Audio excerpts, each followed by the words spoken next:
Powerful people do not distrust strangers. They distrust emotional closeness that arrives too quickly. Most people misunderstand how power connects. They believe connection is built through friendliness, openness, shared stories, and emotional warmth. They assume powerful people are impressed by enthusiasm, admiration, or eagerness. This belief is not only false, it is the fastest way to be quietly dismissed. Power does not bond emotionally at first contact. It observes, it measures, it waits. Powerful individuals live in a different psychological environment than everyone else. They are surrounded by attention, requests, flattery, and agendas. Because of this, they learn early that emotion is often a disguise, not a signal of sincerity, but of need. When someone rushes emotional closeness, power senses instability, not connection. And instability is filtered out immediately. This is the first law that most people never learn.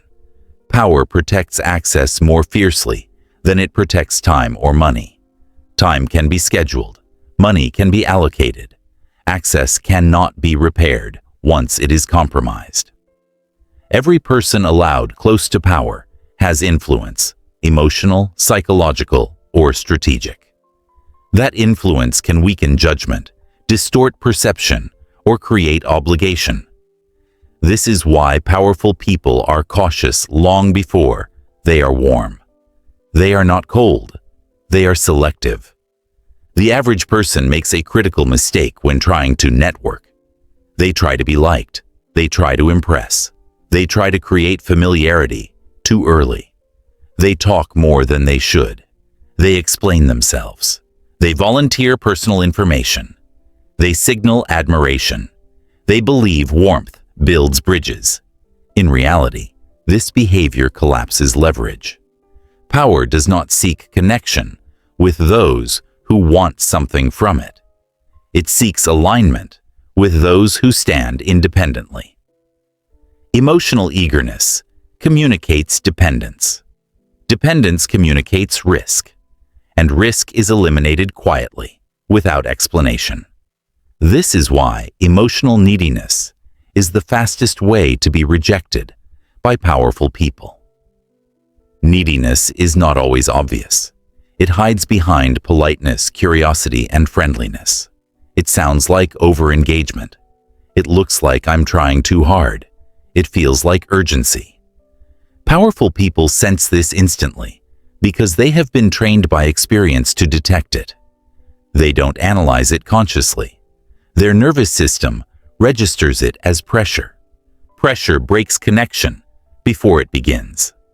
This is where Machiavelli becomes relevant, not as a villain, but as a realist. Machiavelli understood that power does not operate on sentiment.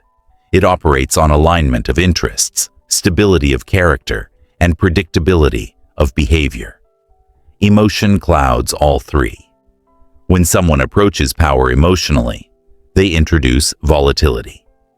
They become unreadable in the wrong way. They create uncertainty rather than trust. This is why powerful people prefer distance first. Distance allows observation without obligation. It allows power to assess how you move when you are not being rewarded, how you behave when you are not noticed, how you carry yourself when nothing is being offered. Emotional restraint signals self-command. Self-command signals safety. And safety is the foundation of connection with power. Here is the identity shift that must happen early. You stop approaching powerful people as a seeker. You stop trying to connect through warmth. You stop offering emotion as currency. Instead, you become a strategist. A strategist does not chase closeness. A strategist positions themselves correctly and lets proximity happen naturally. They understand that connection is not built by emotional display, but by compatibility of movement. How you think, how you speak, how you handle silence, how you respond to pressure. Power watches these things closely. This is why the most effective people around power often appear quiet, grounded, and unassuming at first. They are not trying to impress. They are not trying to be remembered emotionally. They are allowing power to study them without interference. This is alignment. Alignment means your presence does not disturb the power structure. It strengthens it. You are not pulling attention. You are not creating obligation. You are not demanding recognition. You are simply present, stable, and relevant. And relevance is far more attractive to power than enthusiasm. The Machiavellian principle that governs this entire dynamic is simple and unforgiving. Power does not bond through emotion. It bonds through alignment. Alignment of values, alignment of timing, alignment of temperament. When power senses alignment, it relaxes. When it senses emotion, it tightens. This is why powerful people often form strong connections with those who seem emotionally distant at first. Distance signals discipline. Discipline signals reliability. Reliability creates trust. Before we go deeper into how power decides who gets close, tap like and hit subscribe. Because what comes next reveals why emotional eagerness is the fastest way to lose access, and why power opens doors only to those who don't rush toward them. And power does not rush trust. It never has. Long before Machiavelli put language to it, power learned through consequence that closeness granted too early becomes a liability. This is why powerful people instinctively create distance first, not to intimidate, not to appear superior, but to observe without interference. Distance allows clarity. Closeness clouds judgment. Machiavelli understood this deeply. He believed that trust must be earned through behavior over time, not declared through words or emotion. Power watches first, because watching costs nothing and reveals everything. It observes how a person behaves when there is no reward, no access, no recognition. That is where truth lives. Powerful people test before they engage, but these tests are rarely obvious. They are not dramatic challenges or verbal interrogations. They are subtle pauses, delayed responses, silence, limited access, small denials. These moments reveal how someone reacts when they are not immediately gratified. And reactions under restraint expose character faster than conversation ever could.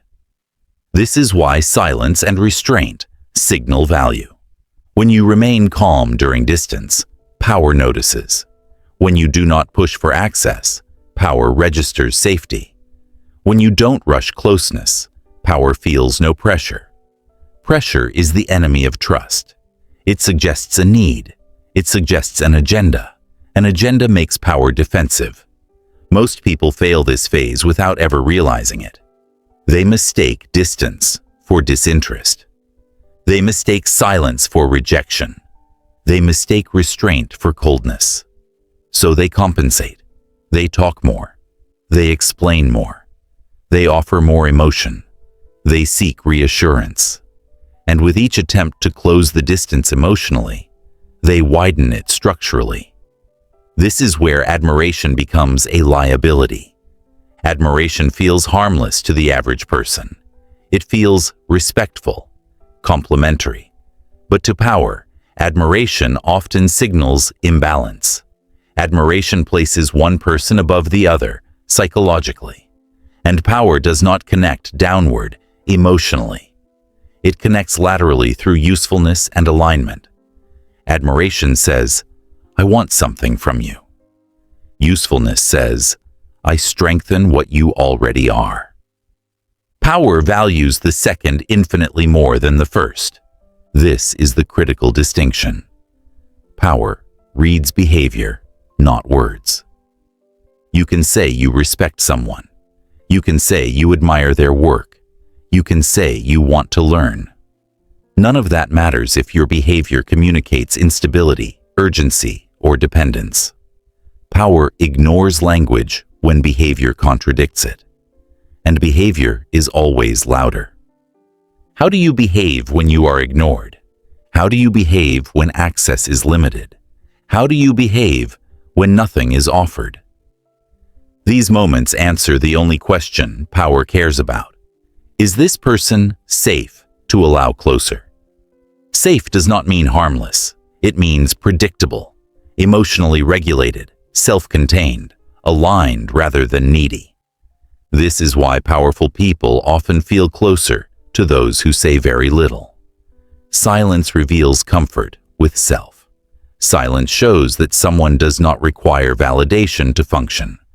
Silence allows power to observe without pressure. And observation builds trust far more reliably than conversation. Those who rush closeness never pass this phase. They attempt to accelerate familiarity. They seek emotional shortcuts. They push for personal connection prematurely. Power responds by quietly withdrawing. No explanation, no rejection, just distance. Because power does not announce elimination, it simply stops opening doors. This leads to the Machiavellian principle governing this entire phase. Those who rush closeness are eliminated first, not because they are malicious, but because they are unsafe.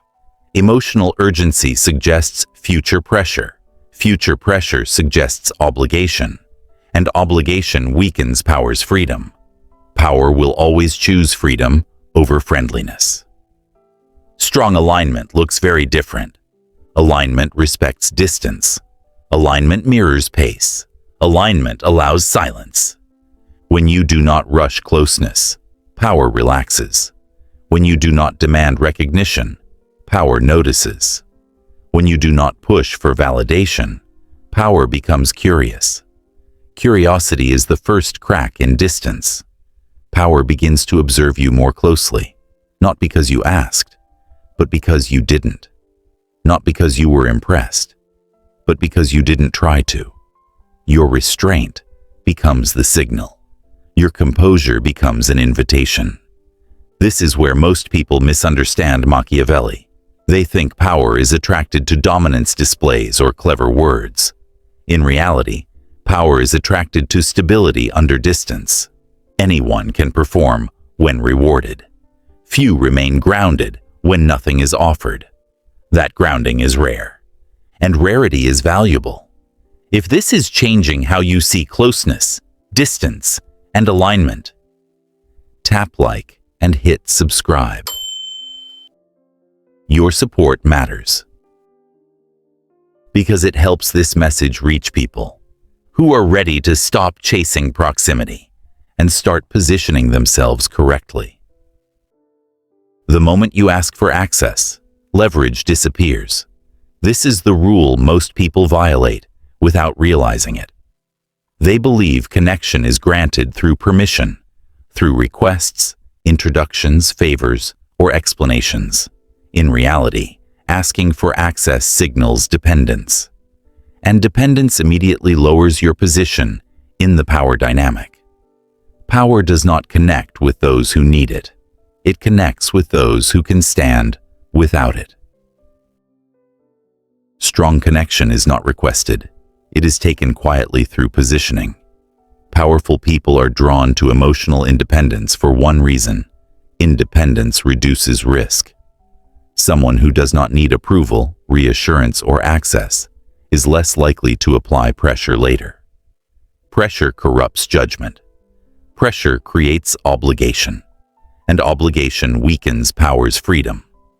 This is why emotionally independent individuals feel safe to powerful people, not harmless, but contained.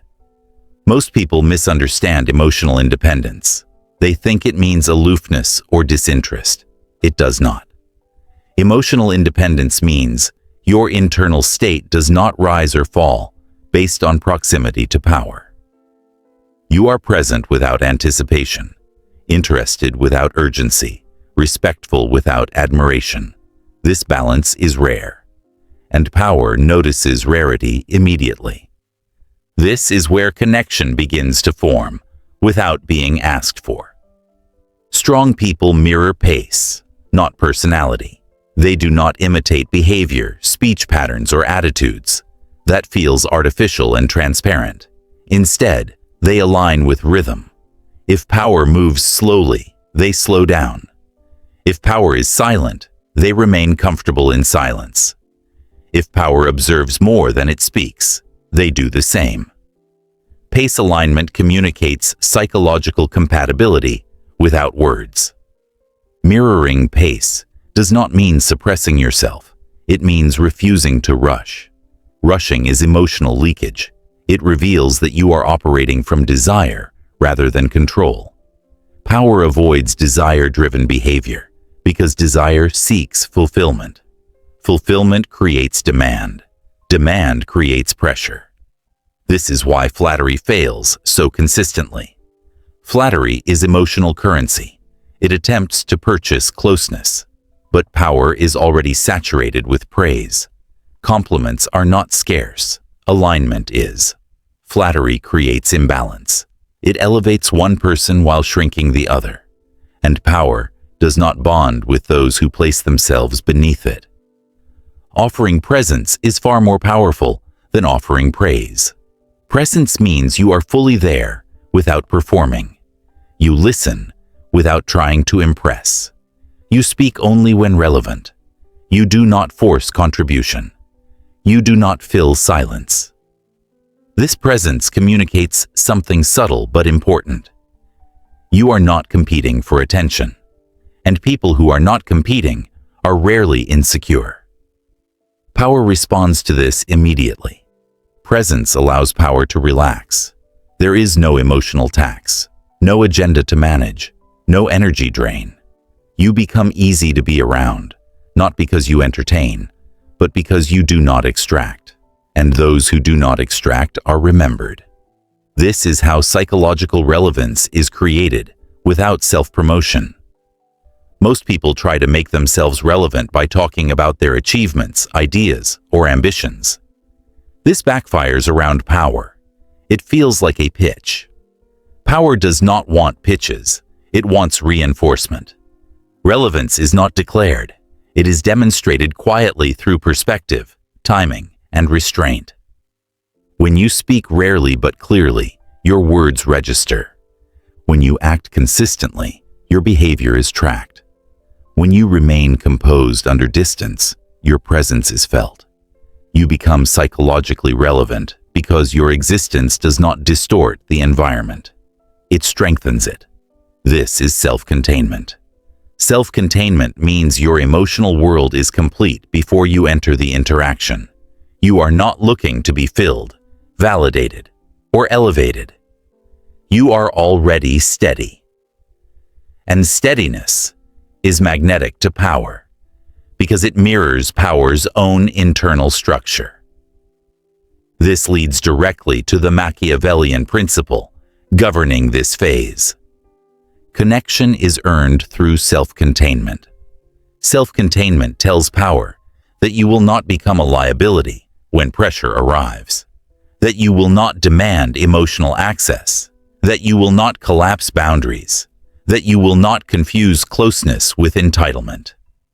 This is why powerful people often deepen connection with those who never asked for it. They sense safety. They sense alignment. And alignment invites proximity naturally.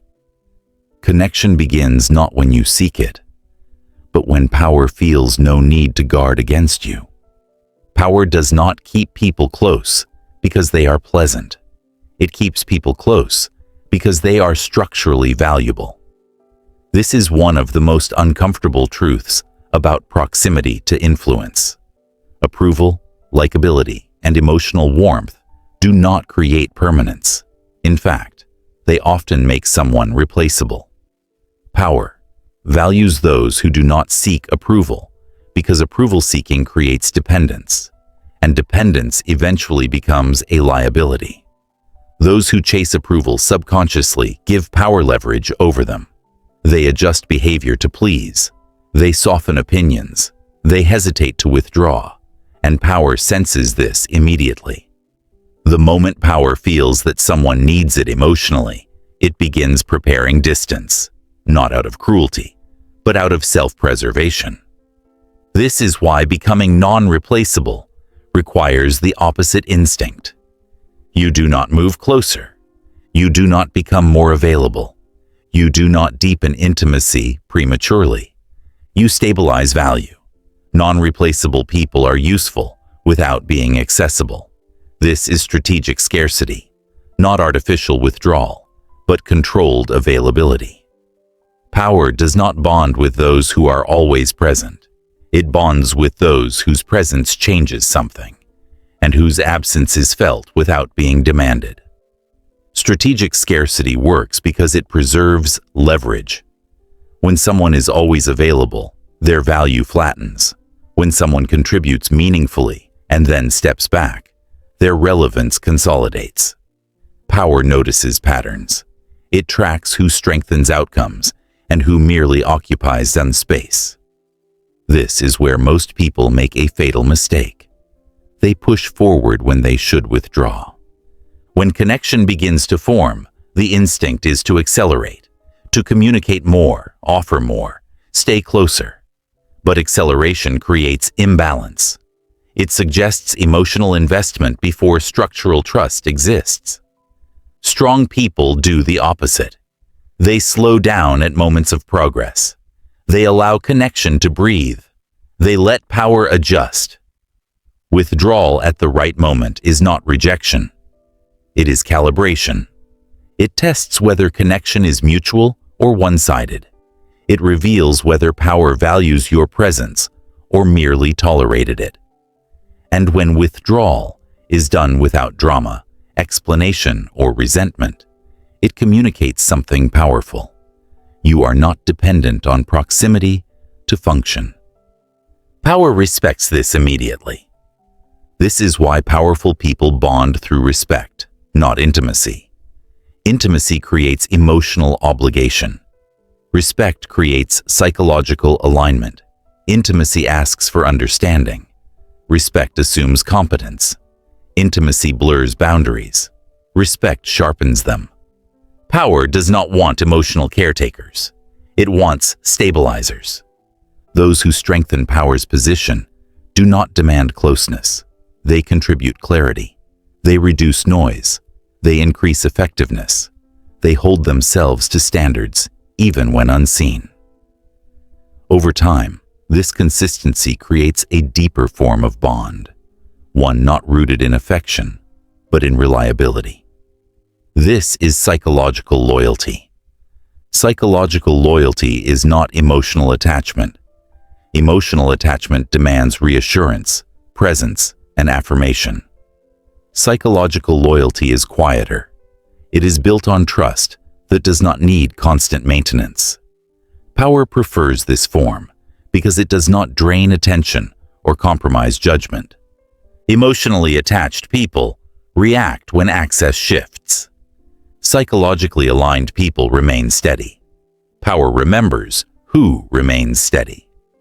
This is why non-replaceable individuals often appear less involved than others, yet are kept closer. They do not crowd power's space. They do not collapse boundaries. They do not confuse access with entitlement. And because of this, they are trusted with more influence over time. The Machiavellian principle governing this phase is ruthless but accurate.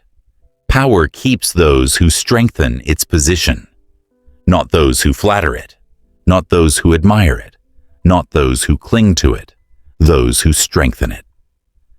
Strengthening power does not mean obedience. It means alignment without submission. It means contributing without overreaching. It means knowing when to step forward and when to disappear. This is the dark art most never master. They confuse closeness with safety. They confuse intimacy with trust. They confuse availability with value. Power confuses none of these. When you become non-replaceable, something subtle changes. You are no longer evaluated emotionally. You are evaluated structurally. Your presence is considered in decisions. Your absence is noticed without complaint. Your alignment is assumed rather than questioned. And this is where connection becomes permanent. Not because you demanded it, but because power would lose stability without you. At the highest level, connection with power is no longer something you pursue. It is something that settles around you naturally. The psychological shift is subtle but absolute. You stop trying to connect, and you start being aligned. And alignment changes everything. Most people approach power from below. They want proximity. They want access. They want recognition. Even when they hide it behind politeness or professionalism, the hunger is there. Powerful people sense this immediately. Hunger creates pressure. Pressure creates distortion, and distortion makes people unreliable. The moment you abandon the need to connect emotionally, the dynamic reverses. You are no longer trying to enter someone else's world. You are standing firmly in your own, and power respects those who are not looking to be absorbed. This is the internal shift from seeking to positioning. You no longer think in terms of, how do I get closer? You begin thinking in terms of, am I structurally aligned? Alignment is quiet. It doesn't announce itself. It doesn't negotiate. It doesn't beg to be seen. It simply exists, and power recognizes it instinctively. Let's bring the Machiavellian lessons together. You learned that power does not connect emotionally. It connects through alignment of temperament, stability, and usefulness. You learned that power chooses distance first, because distance allows observation without obligation. You learned that those who rush closeness are eliminated before they ever realize they failed. You learned that connection is stolen, not through asking, but through self-containment, through emotional independence, restraint, and relevance. And you learned that power keeps those who strengthen its position, not those who seek approval. All of these lessons point to one unavoidable conclusion. The strongest connection is never requested. It is assumed. Assumed connection does not mean entitlement. It means your presence does not feel foreign or disruptive. It fits, it stabilizes, it reinforces rather than competes. Power keeps people close not because they demand access, but because their absence would create friction. This is why powerful people fear dependency. Dependency creates emotional obligation. Emotional obligation clouds judgment, and clouded judgment leads to mistakes. Power avoids emotional dependency at all costs, both in others and in itself. This is why autonomy is so respected. Autonomous individuals do not pressure. They do not collapse boundaries. They do not turn access into entitlement. Autonomy feels safe. Autonomous people can be close without being invasive. They can contribute without controlling. They can withdraw without resentment. Power trusts this instinctively. When you are autonomous, your presence becomes optional, and that is precisely why it becomes valuable. Power prefers those who can leave, but choose alignment anyway. Choice signals strength. Need signals weakness. This is where presence replaces persuasion. You no longer sell yourself. You no longer pitch ideas emotionally. You no longer perform for relevance. Your presence alone communicates stability. You speak when necessary. You remain silent when appropriate. You don't force intimacy. You don't rush familiarity. You allow power to come to you, not because you manipulated it, but because your structure invited it. Presence works because it removes friction. Powerful people live in environments full of friction, noise, requests, emotion, urgency. When someone enters their space without adding friction, it is felt immediately. Calm is rare. Self-containment is rare. Non-extractive presence is rare. Rare things are kept close. This is also why powerful people often form deep connections with individuals who never tried to impress them. They were never pressured, never flattered, never rushed.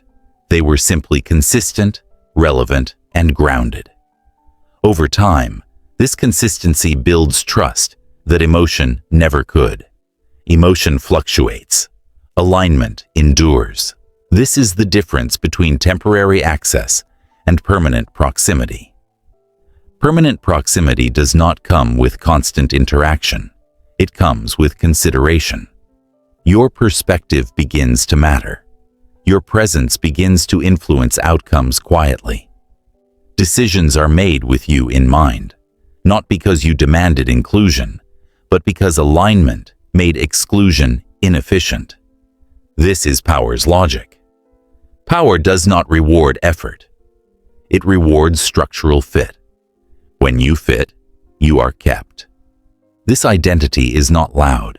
It is not visible from the outside, and it does not seek recognition. It is internal posture. The way you move, speak, wait, and withdraw.